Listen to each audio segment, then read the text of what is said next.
Kerala medical sales representative association Nenmara area സമ്മേളനം നടത്തി. Corporate വൽക്കരണം കാരണം തൊഴിലാളികൾ കടുത്ത പ്രതിസന്ധി അനുഭവിക്കുകയാണെന്ന് സമ്മേളനം ചൂണ്ടിക്കാട്ടി. വിത്തനശ്ശേരി സർവീസ് സഹകരണ ബാങ്കിൽ സമ്മേളനം CIT Kollengode divisional secretary U Azeez ഉദ്ഘാടനം ചെയ്തു.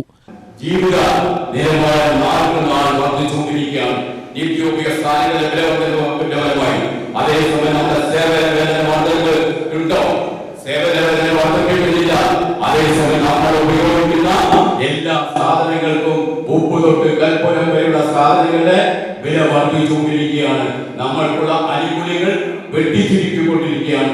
നമ്മുടെ സേവന വേതന വ്യവസ്ഥകൾ വെട്ടിച്ചുരുക്കിക്കൊണ്ടിരിക്കുന്ന സംവിധാനമാണ് ഇന്ത്യ രാജ്യത്ത് ഭരണകൂടം ശ്രമിച്ചുകൊണ്ടിരിക്കുന്നത്.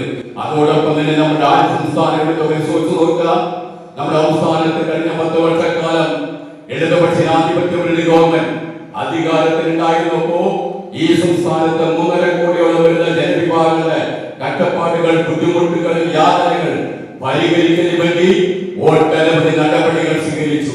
തൊഴിൽ മേഖലയിൽ വർദ്ധിച്ചുവരുന്ന കൂട്ട പിരിച്ചുവിടലും തൊഴിലാളികൾക്ക് മേൽ സെയിൽസിന്റെ സമ്മർദ്ദം ചെലുത്തുകയും തൊഴിലാളികളെ മാനസികമായി പീഡിപ്പിക്കുകയും ചെയ്യുന്ന കോർപ്പറേറ്റ് കമ്പനികളുടെ നടപടി ശക്തമായി പ്രതിരോധിക്കുകയും വേണമെന്ന് സമ്മേളനം ആവശ്യപ്പെട്ടു. ഏരിയ പ്രസിഡന്റ് ജിനേഷ് അധ്യക്ഷനായി. ഏരിയ സെക്രട്ടറി ശിവപ്രസാദ് സ്വാഗതം പറഞ്ഞു. ജില്ലാ സെക്രട്ടറി സജീഷ് റിപ്പോർട്ട് അവതരിപ്പിച്ചു.